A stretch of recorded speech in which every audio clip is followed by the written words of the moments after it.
বাংলাদেশের বিপক্ষে ২ ম্যাচের টেস্ট সিরিজের জন্য ১৬ সদস্যের দল ঘোষণা করেছে পাকিস্তান ক্রিকেট বোর্ড পিসিবি।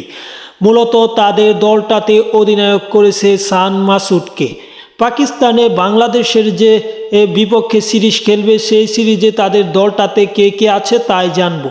তার আগে যারা চ্যানেলটি সাবস্ক্রাইব করেননি, আশা করি চ্যানেলটি সাবস্ক্রাইব করে পুরো ভিডিওটা দেখবেন, তাহলেই জানতে পারবেন বাংলাদেশ পাকিস্তান সিরিজে পাকিস্তানের স্কোয়াডে কারা কারা আছে।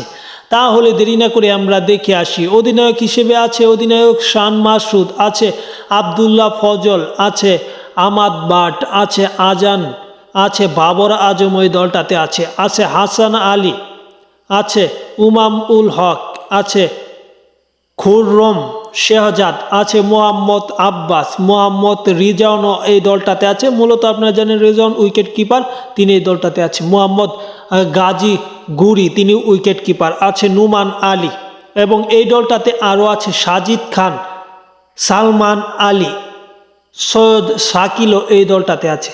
এবং এই দলের আরেকটা বড় নাম হচ্ছে পেসার শাহিন শাহ আফ্রিদি।